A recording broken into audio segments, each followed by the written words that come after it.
something interesting to wrap this up and to bring it all together, and that is we're going to have a little bit of a discussion, or let's call it a debate, a connection of minds, and we're going to talk about 3D printing. How many of you checked out the demo over on the side? Where are you? Cool, nice stuff. How many of you got them to build you something? Nobody. Didn't even ask. Because my next question was going to be, how many of you got them to build something that you're happy to and comfortable to share with other people? But we didn't even get there. 3D printing. We're going to have a quick debate on that. I'm going to get some people to come up and talk about what the future might be. But before we do, and to make sure that everybody in the room is operating off the same base, I'm going to get Thomas Birtchnell to come up. Now, he's also made the trip up the highway from Wollongong. He is a professor down there of Electromaterials, Sustainable Communities. And he's the guy who's going to tell us the basics that we need to understand in order to be able to push 3D printing into a usage form for graphene to help us solve some of the problems that we set out in the first half of the show. So please help Thomas come up to the stage. Give him a round of applause. That's you. Okay, welcome. I'm just going to talk a bit about the origins of 3D printing and what we know about 3D printing. What would happen if we could print all of the objects that we have around us in the world? This is really the dream of 3D printing. Now, I want to talk a little bit about why we have this dream. Why do we think this way? Why do we want to make everything that we have around us? Now, there are some very important reasons. One of them is this idea of mass customization. So what if you could personalize all of your objects that you own and buy? The other thing is something that's a bit of an elephant in the room, which is the current way we get all of the objects that we have is actually deeply unequal. It's written on the wall. If you look at all of your objects that you own, your clothes, for example, they will say things like made in China or made in India or Bangladesh.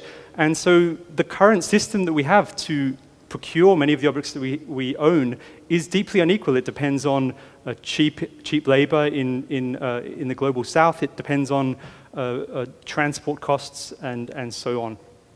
Now, 3D printing, as you can see with Chris and Stu's demo, is a way of making objects locally.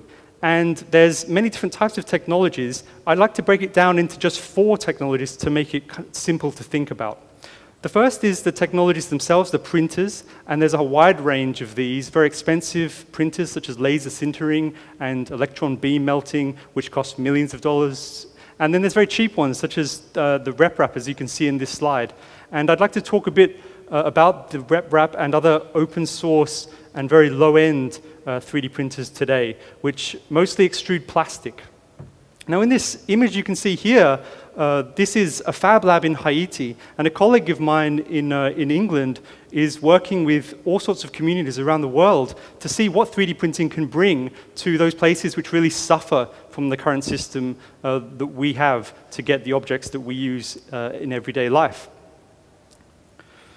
So we talked a bit today about circular economies, and Candice talked in detail about this, and we don't really know much about what these circular economies are. We don't actually have any in our world.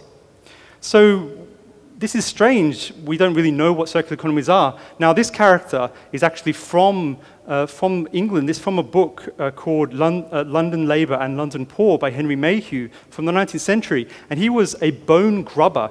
And what he did was he would pick up all sorts of odds and ends, such as bone, from the streets, and he'd incorporate these into circular economies. So this sort of activity was a circular economy. So we actually have in our own histories in Australia, in England, and other places, this idea of waste picking.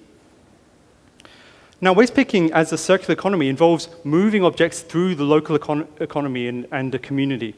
This actually does occur in our world today. This is a photograph I took in Mumbai of a waste picker. And these individuals walk around the city and pick up all sorts of different objects which are thrown away and not used anymore. And what we know from looking at waste picking in India is that there's an incredible hierarchy involved in this practice of waste picking. So it's not only just a simple procedure involving the poor, but it's in fact something that's very hierarchical. Now, my colleague launched what's called the 3D40 Challenge, and what this did was it tried to imagine how 3D printing could be introduced into communities around the world to give these communities in the global south, the objects that we take for granted. And the way to do this ethically is by not disrupting the circular economies that already exist. And so we need to think through 4 various innovations around 3D printing to understand what this is about. The first one is materials, and these include graphene, but also plastics and metals on the high-end printers. We can think about the design, such as digital files, which we can transfer and print.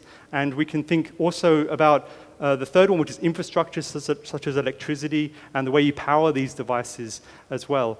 And we also need to think through these various different elements to understand 3D printing at its core. Now, with waste picking, what's interesting is they go and gather plastic waste in the community, and there's a group of individuals working in India, and I visited these in December, and this was called Swatch, and what they do is they unionize waste picking, and they've introduced a 3D printer into some of these unionized waste sites, and they gather plastic, and they can then process this in these specific machines. Now, this is Sid Pai, and what he does is he's at MIT, and he and his family innovated these ways of shredding plastic into certain types of filament. And this filament can be used locally in circular economies around 3D printing, but also they're being now shipped globally as the Ethical Filament Foundation. So what we can see is, when we talk about 3D printing, we need to talk about new ways of imagining circular economies, which involve all levels of society globally, and this is also the poor. And what's really interesting about these new kind of thinking through maker communities in the global south is that you can see waste pickers and the very poor being introduced into these kind of circular economies around 3D printing. And in particular, I'd like to highlight another innovation that's coming out of my colleague's work, Tech for Trade, William Hoyle. This is the Ethical Filament Foundation, and you can buy this filament and use it on 3D printers, as you can see on Stu and Chris's example over there. Okay, so I'd like to finish there, and thanks very much for your time.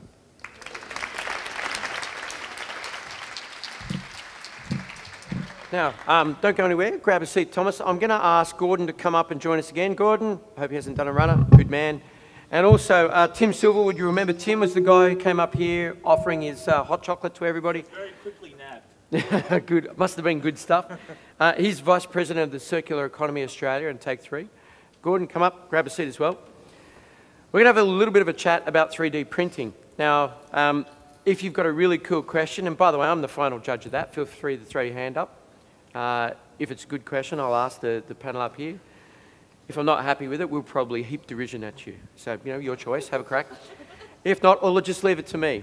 By the way, you guys, with that constant laughing at stuff I say, free drinks. Seriously. The rest of you, lift your game. 3D, no, you've already got them. That'll do. That's enough. Okay, 3D printing. Gentlemen, thank you for the introduction to the materials and to the way that it could be used. Everybody's got something to talk from? Excellent. I'm going to start with Emily. Now, not the right audience for showing baby pictures, so we won't do that bit. But what I would like you to do in your head, again, she's 8 months old, fast forward to her teens. So you're jumping 10, 11 years forward. What has 3D printing done to manufacture and the way that we understand and relate to goods in Australia? This is the bit where you look at each other.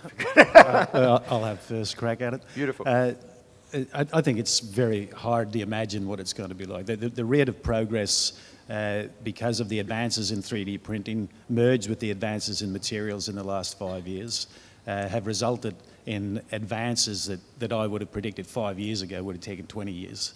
Wow. And so, you know, you're trying to predict that far out, but there's no doubt that there's a common element, and that is that there'll be a lot more customised structures, whether that's for very sophisticated things like wearable prosthetics or even implantable prosthetics. And of course, in the medical area, that need for customisation is critical.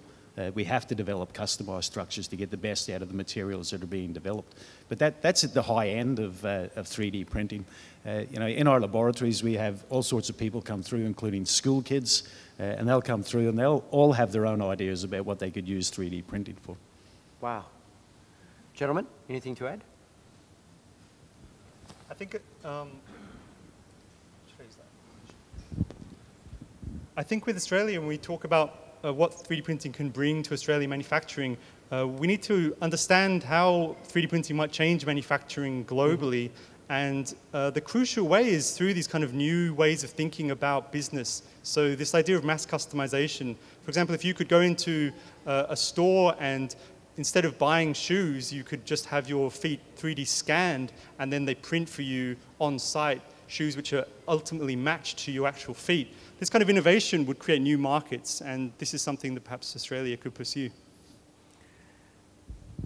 Yeah, I suppose from I'm here realistically from the environmental perspective, and I am incredibly excited, I suppose, what the opportunities do exist, particularly what Thomas was talking about in developing nations, where we can actually close loop systems to allow the feedstock for these new innovative technologies to supply goods to what are potentially already disadvantaged people there as well.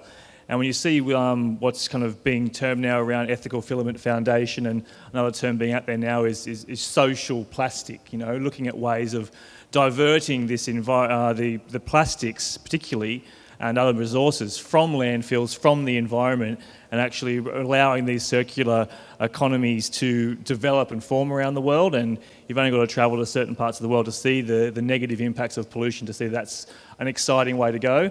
But I also obviously, at the same time, I'm quite cautious about this such rapid increase in the technology, and we could definitely see, I think, some negative results of that if we're not cautious about how it does go moving forward. Yeah, interesting point, because it's very easy to go, okay, this is going to completely revolutionise the way we are. It is also potentially going to destroy some people's livelihood. So in Australia recently, there have been debates about closing of manufacturing plants and whether we can still be a nation that is still heavily dependent on our ability to manufacture stuff, and whether we have the sustainable economic basis to do that. Now, 3D printing comes in. Can we have a viable, sustainable manufacturing industry? You go first. Rock, paper, scissors. Sorry, Thomas. Yes, I think we can, and I think it'll be very different from what the manufacturing approaches we have at the moment. I think Thomas touched on it. If you think about traditional manufacturing, large scale, low cost, traditional materials, in fact, it has stymied advances in material science for 2 decades.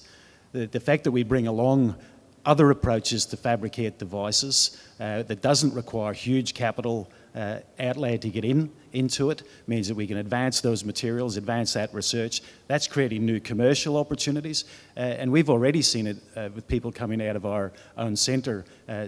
Young people setting up new companies to build new 3D printers, setting up companies to create the materials, and it's a different type of opportunity, smaller, more localised opportunity, and I think it'll change how we think about manufacturing in Australia, but I think it'll change it for the better. Okay.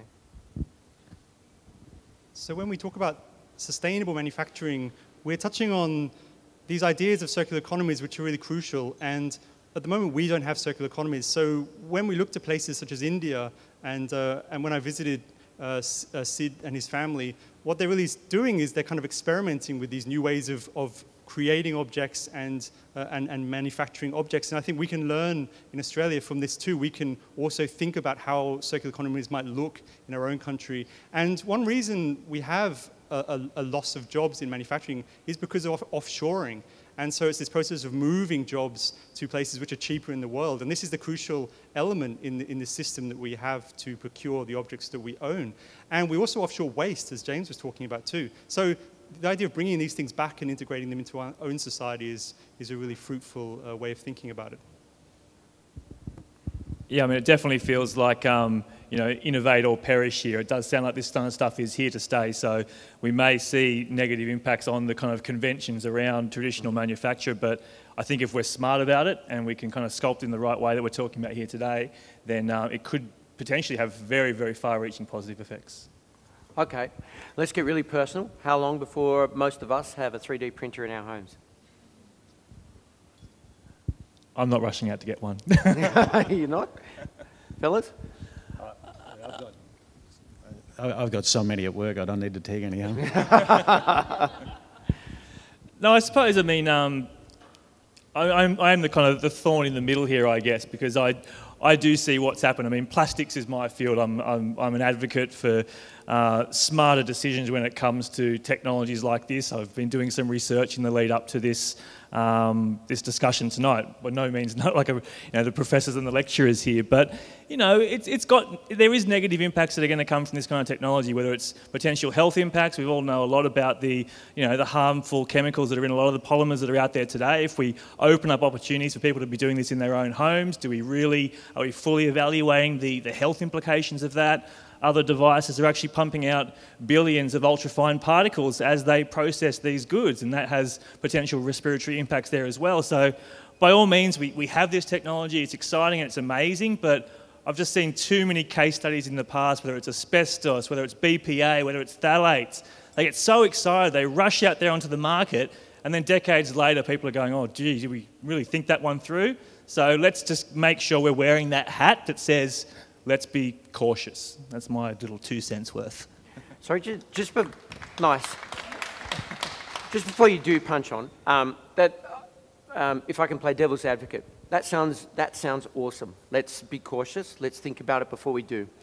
Interesting thing on the graph that I'm pretty sure it was Gordon was showing us is if you looked at it, the lag time between use and publication, so in other words, it's out there, people understand it, they can use it, and patenting, which is a result of people talking about it and deciding who owns stuff, was significant. And as we get more and more connected, and you can sit here and keep changing like 4, but we can also talk about stuff, is it possible for us to pause and have a concerted conversation about how we should use stuff before we can just get our hands on it and start playing anymore? Is that still reasonable to ask us to do, or possible? Well, probably not in this instance. If people are going to go and get a friend to print them off a whole new 3D printer for themselves, I mean, the regulation sounds very, very problematic, but let's not kind of shy away from the fact that there might be these social, environmental and health impacts. And to my mind, that's just like something that we do need to keep front and centre of decisions moving forward. It might be problematic, but if we can reduce the long-term impacts, then that's better than just turning a blind eye to it. Sure. Thomas, you're nodding your head. What do you think? Yeah, I mean, if you look at some of the objects on Stu and Chris's demo that you can 3D print at the moment, they don't really match up to the objects we have. And so this is because we're materially rich. We have a lot of objects which are very complex. They mix materials, for example. They'd be very hard to 3D print economically. And so at the moment where 3D printing is at, it's very hard to see them emerging in the home. One thing I think which the work I'm doing with William Hoyle and 3D, 4D and Tech for Trade is that there could be demand in the developing world for 3D printing technology as it currently stands, because there's much more material poverty and much less access to the goods that we have. And so I think if we're going to talk about where 3D printing might emerge, it will be in places such as retail stores, perhaps through new innovations in things like retail and those kind of areas. I disagree. Tell us about that. What are you thinking, Gordon? Look, I think that the advances in the machinery and the materials are progressing so rapidly that they will end up in homes. And so it might, I don't know what that period of time will be, but it'll be within our lifetime, even within mine probably. But I do agree with these cautious approaches that need to be adapted. But I think that the scientists are getting a bit better at that. And for example, within our own Centre of Excellence, there is a group that looks at the ethics, the policy and social engagement of what we're doing in 3D printing. And that's been a very worthwhile exercise for us scientists to be confronted with those questions on a daily basis. And a lot of the materials, being smart about it, a lot of the materials that we're looking at, for example, one of the biomaterials that we 3D print for muscle regeneration is actually an extract from seaweed. And so we're starting to work with a local seaweed farmer, looking at getting that properties in what she can farm. For the cartilage regeneration, it's extract from crab shells. So I think people are conscious of it, but you're very right to raise the flag on all of those issues. And yeah, I reckon we'll be giving them the kids for Christmas pretty soon, Thomas. Wow, more bloody expense. So, if we're going to introduce some sort of conversation about ethics of this and talk about, let's not just have the technology, but let's do it effectively. If you think about the different voices who can participate in that sort of discussion, there's these type of voices, there's ordinary people. One of the loudest voices in those types of conversations tends to be corporate voices, because that's where money is. So what sense have you got, even at this early stage, of what's the funding landscape looks like? In other words, who's throwing money at this? So who's likely to have a loud voice in the conversation about how we go about implementing this technology? Sorry, was that a bit tough, that one? Well, yeah. Sorry. No. We didn't talk about this one. It's not too bad. Look, a couple of answers to that. The first one is that it's not that expensive to get into, and right. That's a real opportunity from the commodity point of view, but also from the research point of view. So you're definitely seeing these in research laboratories around the world springing up everywhere. You're starting to see them in schools, thank goodness, because people are starting to make stuff again in schools. And let's face it, that's a lost generation in Australia. And if 3D printing does nothing else but captivate the imagination of our school kids that science and engineering is linked to manufacturing, then 3D printing will have done a hell of a lot for Australia. Nice. What was the question? Cleverly avoided. Nice. Where's the money coming from? Yeah, corporate landscape. So in other words, who's going to potentially have a large economic voice in any debate about the ethics and the usability of 3D printing? Well, look, for the sort of work that we're involved in, it's obviously medical companies. Right. So we're working with medical companies in developing 3D printing to create certain devices, whether they're wearable or implantable. But there is a lot of interest in investing in these small companies that are emerging, and because the levels are not that high, I think there'll be opportunities for a lot more people to engage in commercial development and investing in it than there has been in traditional manufacturing. Okay. So the base will be wider, I think. Tim, what do you think?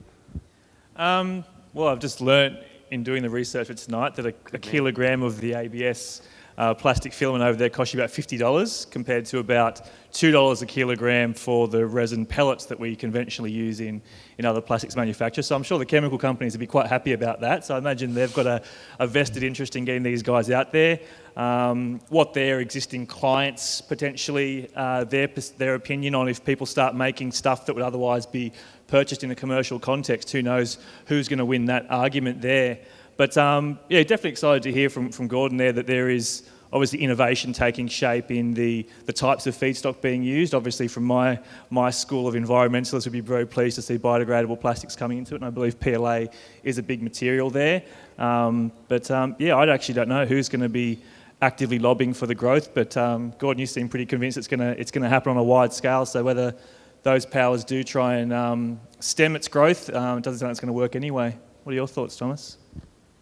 One interesting aspect of the 3D printing movement is that it's been driven by open source. So we see, for example, the spread of the RepRap technology innovated by Dr. Adrian Bowyer from Bath University. This is really spread around the world to all sorts of places where you wouldn't see 3D printers turning up. So I think this will be a key element of ethics in the future, this idea of how open source technology is used. And in the same way as Napster, for example, drove a lot of people to adopt music and online text as well in terms of file sharing, these kind of innovations can be expected to occur in 3D printing as well. And so I think open source movements and maker movements in particular are really crucial. Hang on to it, because I'd like to build on that. That's one of the cool opportunities for 3D printing, the idea of open source manufacturing. Any stories to tell so far? Have there been any big wins? Anything of note? Anything we're using? How's it currently being used? I mean, a key provocation was the 3D printing of firearms or guns, the kind of this threat of being able to do this in the home on home printers. And a lot of this was quite overblown. For example, it's actually quite hard to print ammunition, and so you might be able to print a gun that could work once or twice, but it's very hard to actually print a firearm. But this really raised a lot of ethical dilemmas around 3D printing in the home. So that's probably one example that's not positive, but it does show that there's this discussion about ethical 3D printing. Just trying to get it a little bit happier here, dude. Well, give us something really cool. Well, what I mentioned do we need some thinking music? What I mentioned in India is really interesting. This idea of taking waste such as PET bottles, which are basically just thrown on the street into gutters and so forth, and shredding these up and then turning this into an ethical filament, I think is a really nice open source way of innovating 3D printing. Beautiful. I can say something good about that. Yep. Yeah. The naysayer of the group can actually say there's a group called the Plastic Bank that are only 12 months old, but they're the ones behind social plastic, and their idea is that they can go to the developing nations, they can actually put a currency on waste plastic. And at the end of the day, the reason we have oceans filling up with plastics and all these problems is because waste is worthless. And so once we can try and move towards an economy of waste and give a pound of mixed plastic a price, then everything's going to change. We're going to drastically reduce the amount of pollution going to the environment and all the associated impacts. So I think the rise of it in the developing nations, if managed correctly, is extremely exciting stuff. Awesome. You want another? Next one? Okay, beautiful. We're just about to wrap this up, so final question. What can 3D printing do that we can't manufacture in any other way? What's now possible? Okay, so I'll go right to the high-tech end of the spectrum, I guess. As I mentioned, the recent ability to combine printing of biopolymers, many of them naturally occurring, with printing living cells is really a real breakthrough going forward. Some of those cells are a bit more difficult to print than others, but the ability to print stem cells within structures in order to direct the development of those stem cells for tissue regeneration, for example, is a very exciting breakthrough from the applied point of view, but also a really exciting breakthrough from a fundamental science point of view. So, you know, when I talk to biologists about this and say, well, we can do this because we want to make a device that's going to heal somebody, and the clinicians are really happy. But if you talk to a biologist, his eyes start spinning because he realizes that for the first time he can create experiments where he puts stem cells where he wants them in 3 dimensions, surrounds them with the chemistry or the biological factors that he wants, and we can actually start to understand things about the development of biology that we didn't have the tools to understand before. So the exciting thing about 3D printing is that, yes, there's all the short-term applications which will sustain it, but there's these longer-term applications that are going to give us a body of knowledge that we couldn't have got any other way. So one day we might be able to print an entire person? Say... Not in my lifetime. Marilyn Monroe or... We'll work on that. Yeah, nice. Tim, coolest thing it can do? I don't know, I'll just put in a request. Can I get a nice big diamond? Can you print a diamond? Hey, it's carbon. We can do nano diamond. There you go. I'll put in an order for 1 kilo of nano diamonds. I think 4D printing, so it's material science, and that's the area Gordon's an expert in, but this is, in a sense, printing materials which can then change over time. And while this isn't for development, it does have a development application. You can make buildings or objects more resilient through planning the material longevity and history throughout their lifetime. So I think 4D printing. Ladies and gentlemen, this was almost entirely unscripted in that we were given a list of questions which I socialised with the guys before, and then I just made shit up. So please thank them for responding as best they could. Excellent work, guys.